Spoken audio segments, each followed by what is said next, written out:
Halo warga masyarakat sekalian, berdirinya kami di sini akan melakukan tugas interview, wawancara, sekaligus pembahasan mengenai UMKM di Majalengka. Di sini dari manajemen kelas 2E.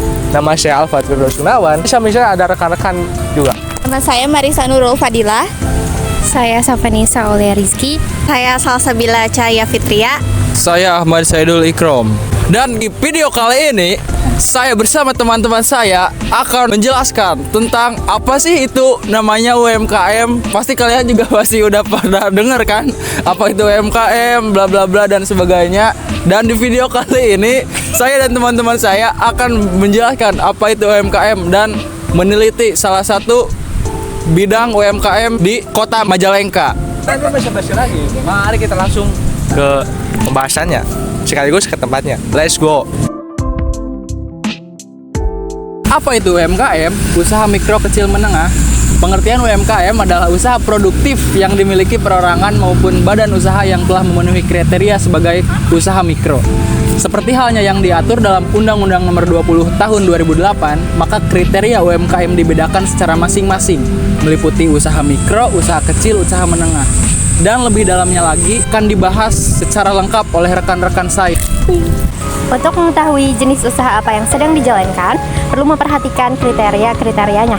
Terlebih dahulu, hal ini penting biasanya digunakan untuk pengurusan surat izin usaha, kedepannya dan juga menentukan besaran pajak yang akan dibebankan kepada pemilik UMKM.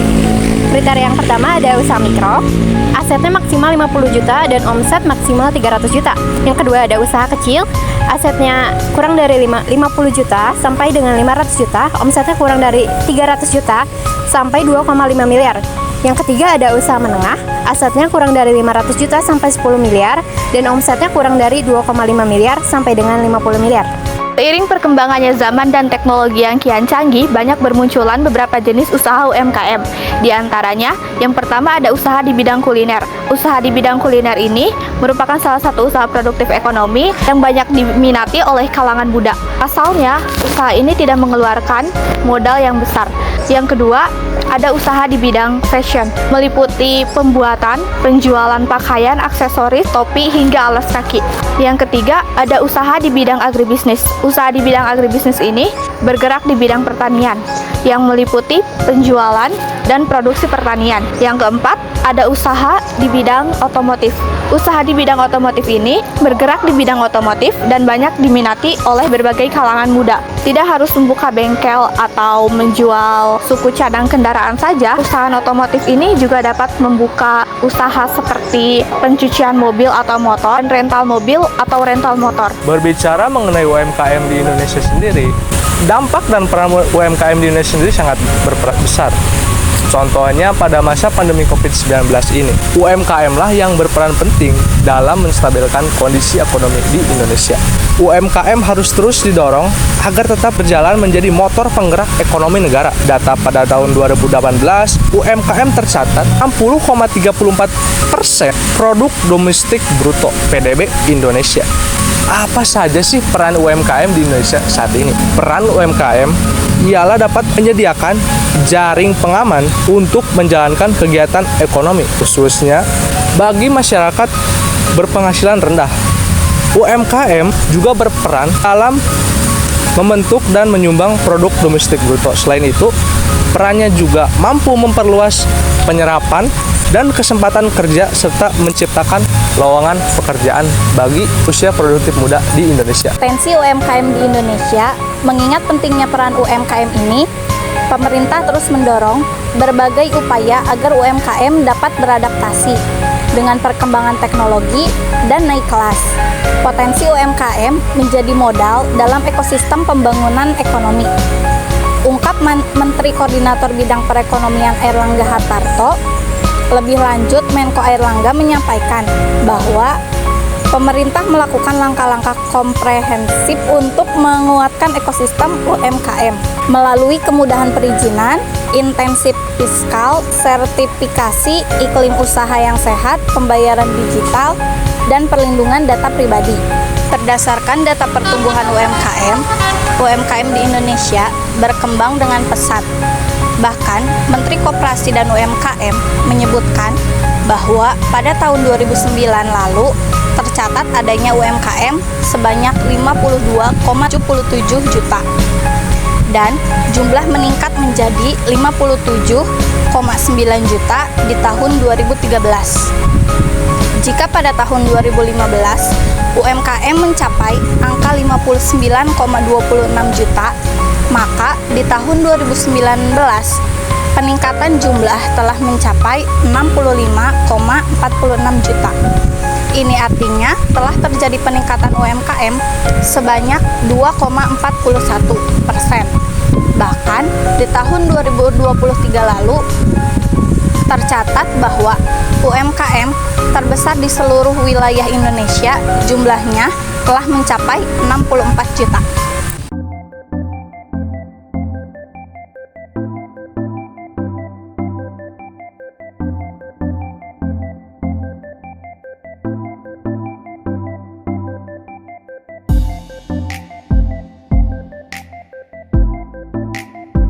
Sebelum saya akan mewawancari pemilik usaha, di sini saya akan memperlihatkan room tour dari tempat makan kedai Kang Arfa ini, sekaligus melihat tempat dapur dari proses produksi pembuatan kuliner di kedai Kang Arfa ini.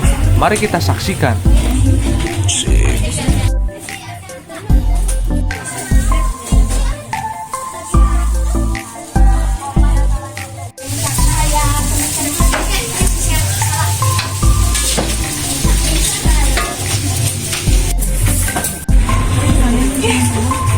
Biar satu pakai sayur semua.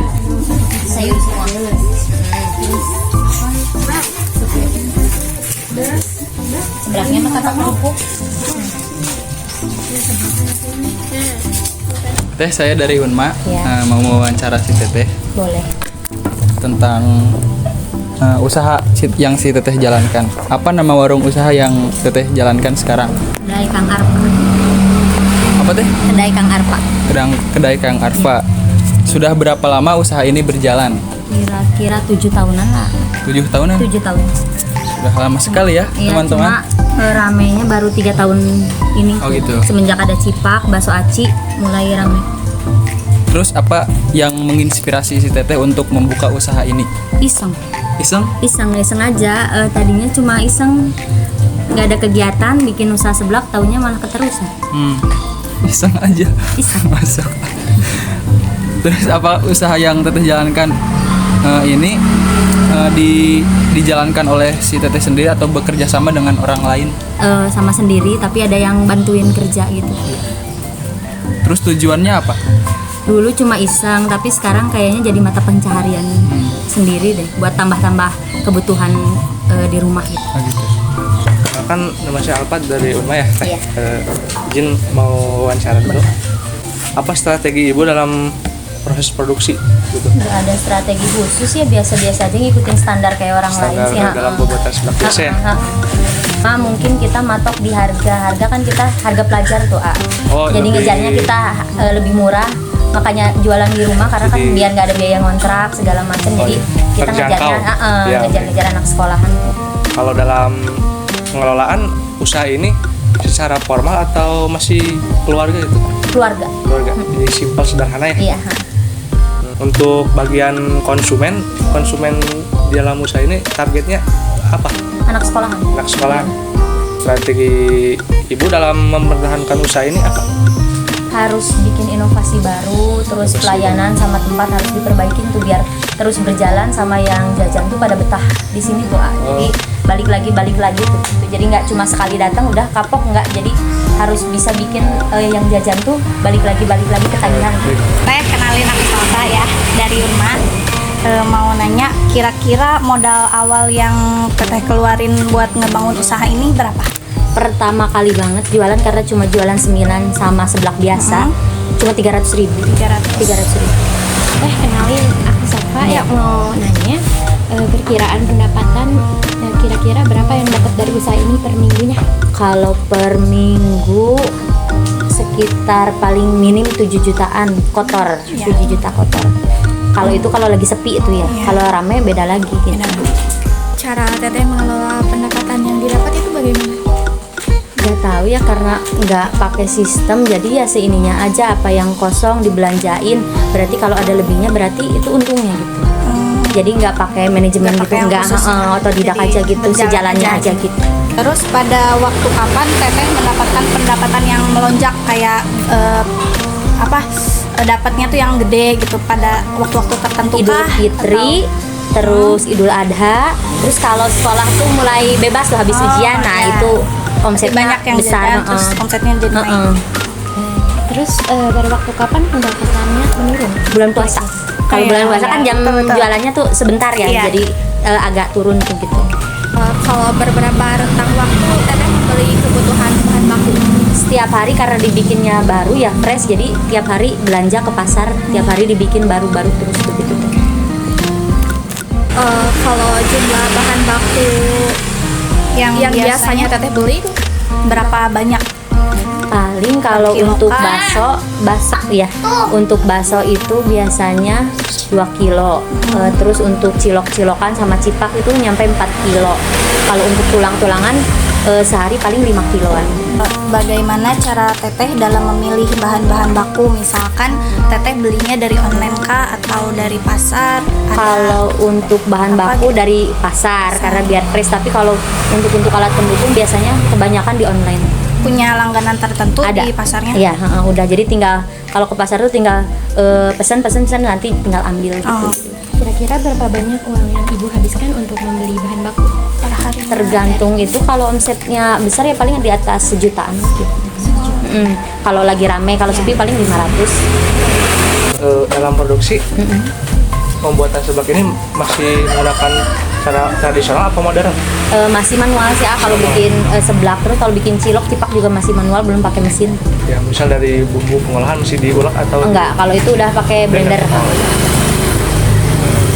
apa ciri khas dari seblak ini yang membedakan misal dari seblak yang lain tuh? Kalau sebenarnya yang best sellernya tuh di bakso aci ya sama cipak. Karena kan dari bumbu cipaknya itu beda. Kalau di sini kering, renyah, bawangnya itu nggak banyak gitu ya, nggak Oh, basah.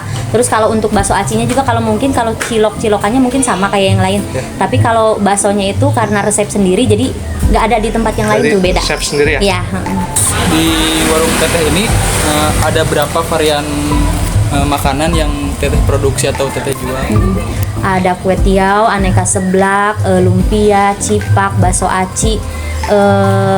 Kalau dessertnya juga ada pisang keju kayak gitu-gitu, udah mulai inovasi lagi tuh biar lebih banyak Oh, varian berarti Teteh menunya. datangnya Teteh bukan di awal banget Teteh Enggak. bikin ini. Jadi pertama cuma seblak sama cemilan biasa yang diiris-iris gitu.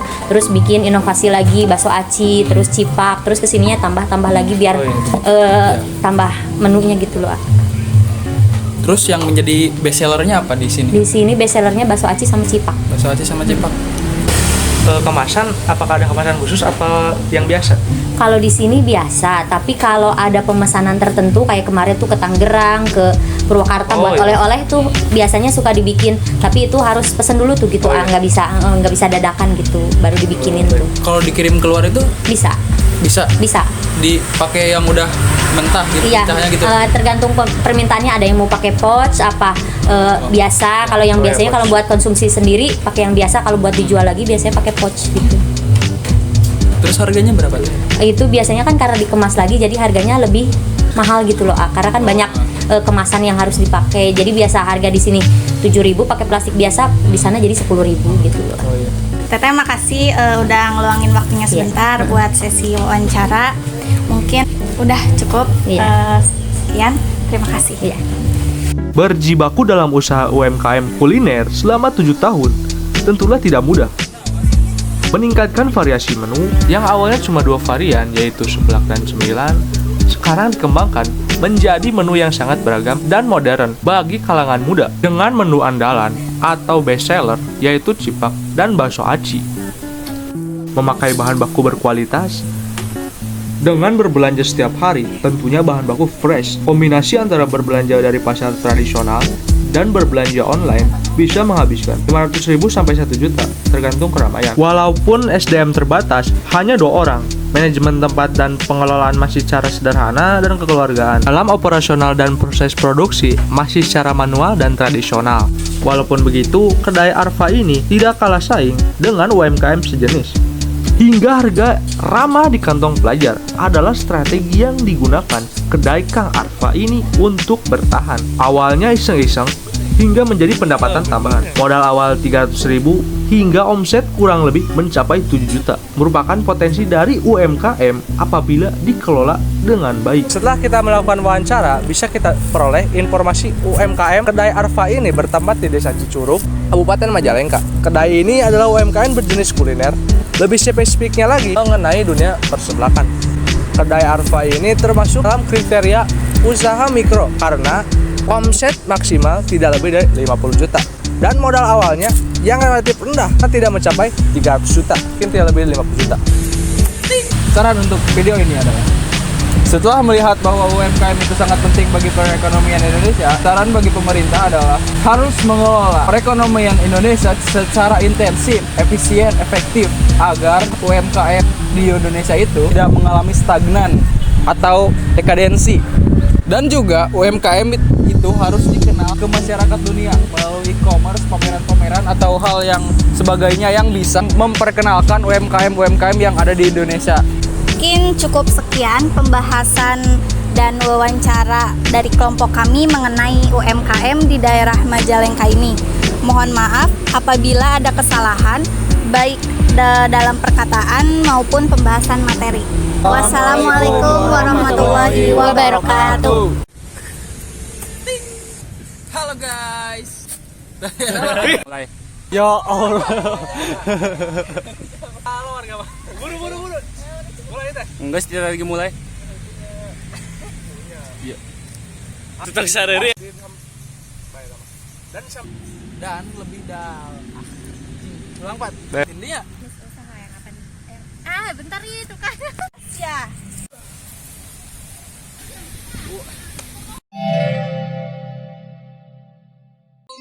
Bernas berkualitas.